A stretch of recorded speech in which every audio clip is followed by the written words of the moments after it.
semble se détendre progressivement entre le Bénin et le Niger après le sulfureux feuilleton de crises répétées et de tensions entre Cotonou et Niamey. Hier, donc, on annonce que l'ambassadeur Gildas Agoncan a pu remettre, j'allais dire, aux autorités du pays dans lequel il est accrédité les copies figurées de ses lettres de créance.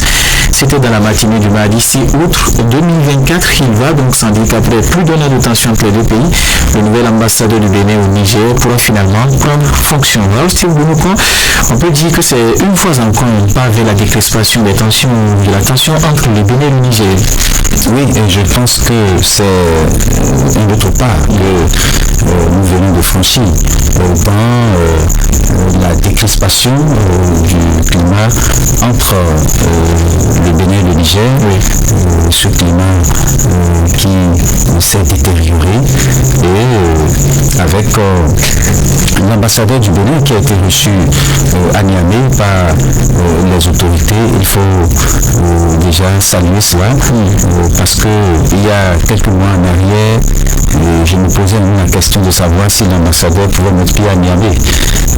Donc c'est dit que si déjà il a pu être reçu par les autorités, c'est la preuve que nous sommes en train d'évoluer dans la résolution de cette crise qui a longtemps duré, et c'est également la preuve que les autorités de Niamey ont compris qu'il faut ramener la balle à terre pour normaliser les relations entre les deux pays, parce que on a toujours dit le Bénin et le Niger, c'est deux peuples liés par l'histoire, deux peuples liés par la géographie, et nous partageons une bonne partie de nos frontières, et c'est un partenaire stratégique. Le Bénin constitue un partenaire stratégique pour le Niger, et le Niger aussi est un gros partenaire du Bénin. Et donc, l'un dans l'autre, il était quand même normal que les relations qui s'étaient détériorées, qu'on puisse travailler à les normaliser.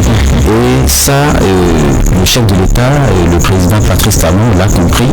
Et je pense qu'aujourd'hui, les autorités de Niamey ont compris également qu'il faut ramener la balle à terre. Et si il ne vous aura pas échappé qu'il y a de cela quelques jours, il y a une délégation de Niamey qui était à Cotonou et qui a eu des échanges avec les autorités béninoises, toujours dans le sens de la décrispation, donc de la tension entre les deux pays.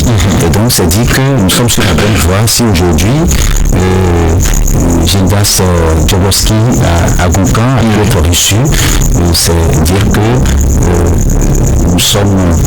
nous avons franchi encore un nouveau pas dans la résolution de cette crise, et on ne peut que s'en féliciter. Voilà, Élie Chabalou, est-ce qu'il ne serait pas trop tôt de dire que le président Abdourahmane Tiani joint l'acte à la parole de sa sortie du dimanche dernier? Il a annoncé qu'il y a des perspectives de l'établissement des relations entre le Bénin et le Niger, et quelques jours après, l'ambassadeur du Niger au Bénin est reçu par le ministre des Affaires étrangères du Niger. Je pense pourtant que c'est clairement cela, parce que quand un ambassadeur, le représentant sur le plan diplomatique d'un pays est reçu dans un autre pays et a l'honneur de remettre, de transférer les copies de ces lettres de créance, cela voudrait dire qu'il prend service officiellement. Dans le jargon des diplomates, c'est ce que ça veut dire. Et qu'un ambassadeur du Bénin prenne service au Niger, cela veut forcément dire que voilà, nous assistons à une décrispation progressive de la situation de tension qui était entre les deux pays. Vous savez, ça a joué sur les deux peuples, notamment sur le plan économique. Les relations étaient perturbées. Le Niger, qui se servait du port autonome de Cotonou, ne le fait plus aujourd'hui, et donc beaucoup d'acteurs sur la ligne, notamment des transporteurs, des camionneurs, et même les femmes qui sont des revendeuses, qui font leur activité à travers le déplacement de ces camions, sont impactés. Et c'est une joie pour moi de remarquer que voilà, aujourd'hui l'ambassadeur du Bénin est reçu par les autorités du Niger, donc il sera sur place au Niger, et moi je pense que ça va accélérer le processus de dialogue qui est annoncé, parce que vous savez, les autorités des deux pays vont échanger. C'est ce qui ressort de la dernière visite de la délégation nigérienne au Bénin à Cotonou notamment.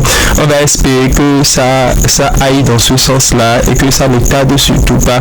Mais moi, quelque chose me laisse un peu, je dirais, perplexe. Vous savez, il y a quelques heures, je vais dire, pour ne pas parler de jour, que le général Tiani a fait une sortie sur la chaîne nationale de son pays au Niger, et il est revenu encore sur ces reproches, ces accusations qu'ils ont, je veux dire, le pays, le Niger et tout, que le Niger a contre le Bénin. Il est revenu sur l'affaire de base militaire, il a parlé de la sécurité, il a parlé du premier pipeline. Quelques jours après, il reçoit les copies de la lettre de créance de l'ambassadeur du Bénin. Je lui dis, on aurait souhaité que ça se passe dans une clarté pour que tout le monde comprenne les choses. Pourquoi un communiqué, par exemple, des autorités du Bénin ne pourrait pas tomber au cours de la journée pour nous expliquer l'évolution de la situation et pour dire, voilà, si on doit pouvoir espérer que les choses changent réellement avant très bientôt. Voilà, alors si vous reconnaissez la présence de Gildas Agunkan au Niger, vous l'avez dit, c'est un pas vers la décrispation de la tension entre le Bénin et le Niger. Qu'est-ce qu'il peut apporter réellement dans cette crise, le nouvel ambassadeur? Je pense qu'il doit être en contact permanent avec les autorités béninoises et également avec les autorités de Niamey.